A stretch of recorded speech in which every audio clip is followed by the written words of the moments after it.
Now, U.S. President Donald Trump says the U.S. is closing in on its military objectives in West Asia, signaling a potential winding down of operations against the Iranian regime. In a major statement, Trump said that Israel will likely be ready to end its war with Iran once U.S. operations conclude. He, however, dismissed the idea of a ceasefire outright. Now, speaking at the White House, Trump outlined a 5-point plan for victory ranging from the total degradation of Tehran's missile capabilities to securing the Strait of Hormuz. In a detailed post, the President Trump listed 5 core objectives, and this includes completely degrading Iranian missile capabilities and launchers, destroying Iran's defense industrial base, eliminating Iran's Navy and Air Force, permanently prevent Iran from getting a nuclear weapon, and protect regional allies like Israel, Saudi Arabia, and the UAE at the highest level. Mr. President, do you think Israel will be ready to end the war when you're ready to end the war? I think so, yeah.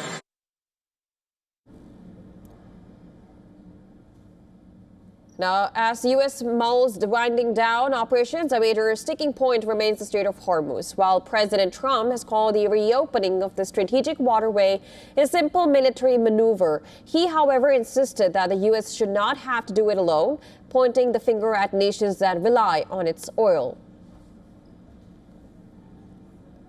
You know, we don't use the strait. The United States, we don't need it. Europe needs it. Korea, Japan, China, a lot of other people. So they'll have to get involved a little bit on that one. While the U.S. is also reportedly considering plans to occupy or blockade Iran's strategically crucial Karg Island to pressure Iran to reopen the Strait of Hormuz, U.S. is reportedly preparing to send 3 more warships and thousands of more troops to West Asia. According to reports, the Pentagon has already deployed the 31st Marine Expeditionary Unit, a rapid response force of about 2,200 Marines, to West Asia. Officials have also confirmed the USS Boxer was also leaving the U.S. nearly 3 weeks ahead of schedule. Military officials have not disclosed what missions that Marines will be tasked with once on the ground. And to give us more details on this, our correspondent Susan Tenani sent us this report from New York.